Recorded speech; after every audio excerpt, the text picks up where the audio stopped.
Assalamualaikum warahmatullahi wabarakatuh. Halo anak-anak, apa kabar hari ini? Semoga anak-anak senantiasa dalam keadaan sehat walafiat dan dalam lindungan Allah Subhanahu wa Ta'ala. Amin ya Robbal 'Alamin. Jumpa lagi dengan Bu Alif di sini.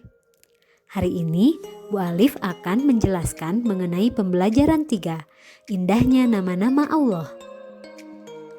Sebelum kita memulai pembelajaran, marilah kita membaca doa terlebih dahulu. Bismillahirrahmanirrahim.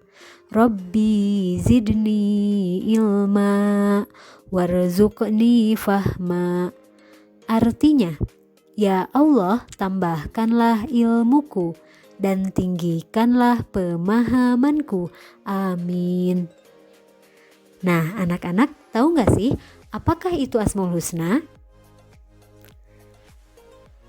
Asmaul Husna berasal dari kata asma dan husna. Asma artinya nama, husna artinya baik atau indah. Jadi, Asmaul Husna adalah nama-nama Allah yang baik dan agung yang sesuai dengan sifat-sifat Allah. Jumlah Asmaul Husna ada 99.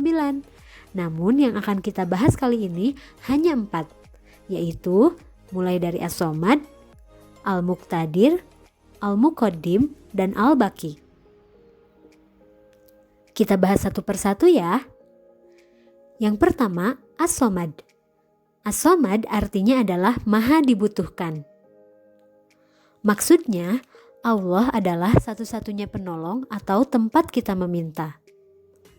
Allah juga merupakan satu-satunya tempat memohon bantuan. Allah jugalah yang memenuhi semua kebutuhan dan semua makhluk membutuhkan Dia.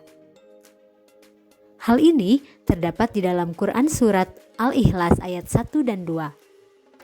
A'udzubillahi minasyaitonirrajim.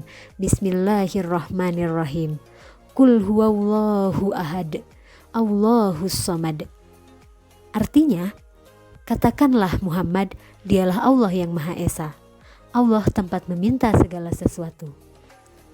Nah, di dalam surat Al-Ikhlas sudah jelas bahwa Allah merupakan satu-satunya tempat kita meminta.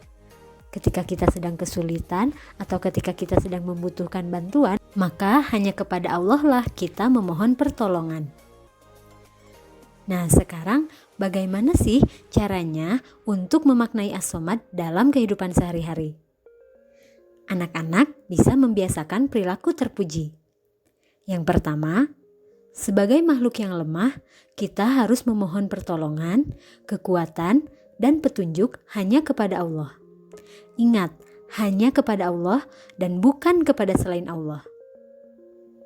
Jika kita sampai meminta pertolongan kepada selain Allah, maka kita akan termasuk golongan orang-orang yang musyrik, yaitu orang-orang yang menyekutukan Allah. Dan musyrik itu atau perbuatan syirik itu adalah perbuatan dosa besar. Yang kedua, sebagai makhluk sosial, kita harus saling menolong dalam kebaikan. Yang ketiga, kita harus berusaha menjadi orang yang bermanfaat bagi orang lain. Misalnya, dengan membantu teman yang sedang kesulitan. Baik teman di rumah, di sekolah, baik dengan tenaga ataupun pikiran dan tutur kata yang santun. Asmaul Husna yang kedua adalah Al-Muqtadir. Al-Muqtadir artinya adalah maha berkuasa atau maha menentukan. Maksudnya, Allah berkuasa atas segala sesuatu yang ada di langit maupun yang ada di bumi. Allah juga dapat menciptakan segala sesuatu yang Dia kehendaki. Kekuasaan Allah tidak terbatas, berbeda dengan manusia yang kemampuannya terbatas. Bagi Allah, mudah saja untuk menciptakan dan menghancurkan sesuatu. Allah berfirman dalam Quran surat Yasin ayat 82. A'udzubillahi minasyaitonirrajim.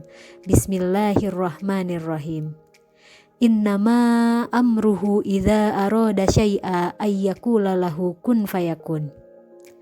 Artinya, Sesungguhnya urusannya apabila dia menghendaki sesuatu, dia hanya berkata kepadanya, jadilah, maka jadilah sesuatu itu. Maksudnya, ketika Allah akan menciptakan sesuatu, Allah tinggal berkata kun fayakun. Kekuasaan Allah tidak terbatas, berbeda dengan manusia. Ketika manusia akan membuat sesuatu, maka manusia harus memiliki kemampuan terlebih dahulu.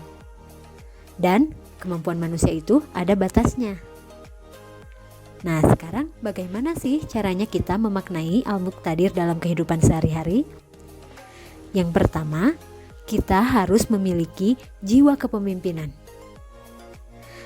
Sebagai seorang manusia, kita tentunya akan menjadi pemimpin atau orang yang dipimpin. Nah, kita harus bisa memimpin dengan adil dan bijaksana.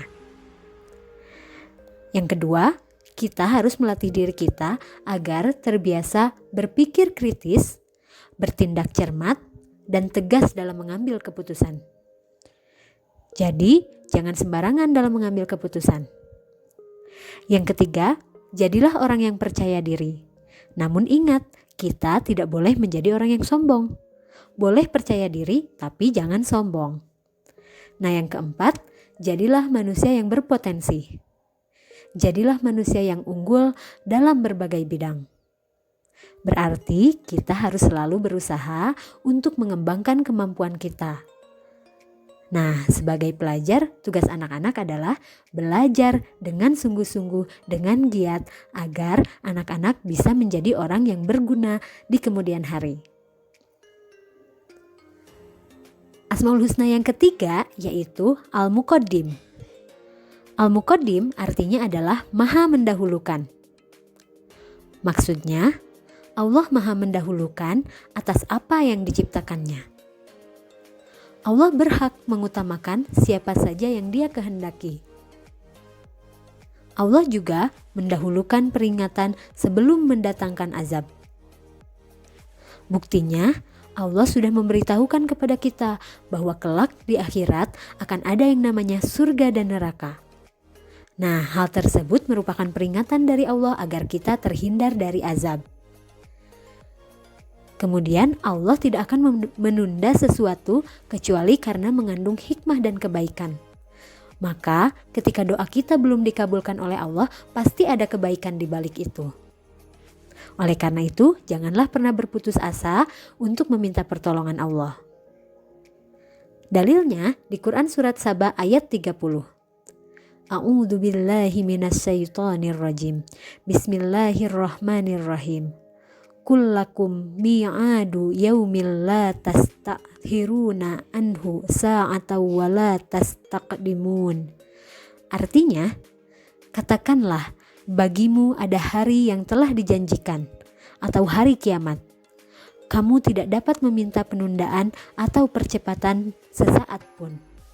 Nah, di dalam Quran surat Saba tersebut dijelaskan bahwa Allah telah menjanjikan akan adanya hari kiamat.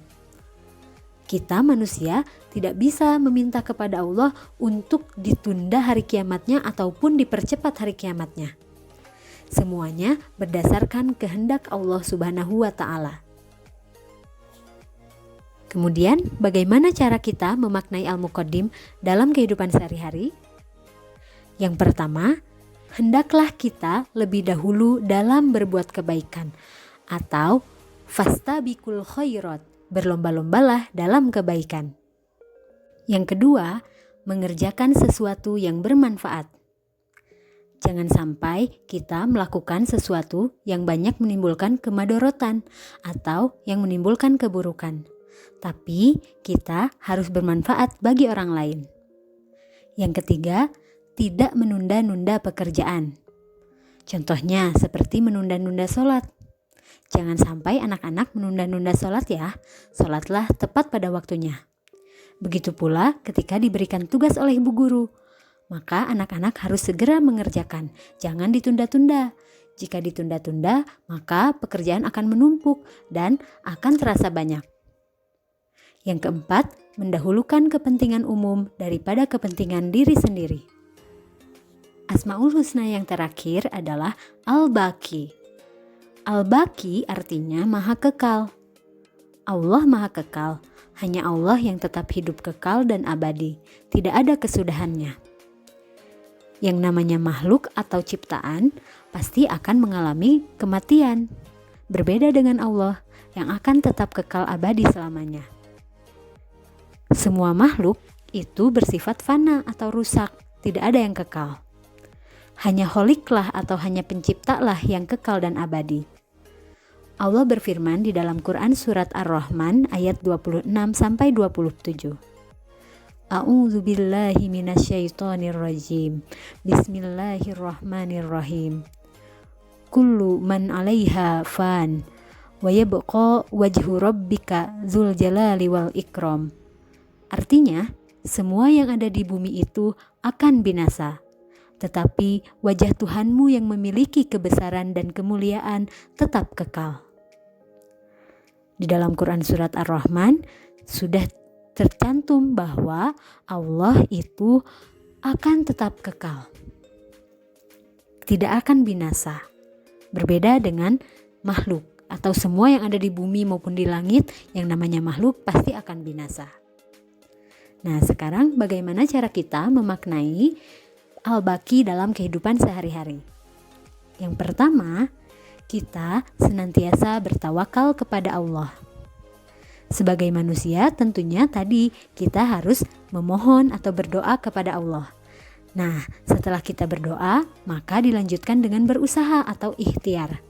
Setelah kita berdoa dan berusaha, maka yang harus kita lakukan adalah bertawakal kepada Allah atau memasrahkan segala hasil kepada Allah. Yang kedua, kita tidak boleh sombong dalam menjalani kehidupan. Kita harus rendah hati. Yang ketiga, selalu melakukan amal soleh kapanpun dan dimanapun.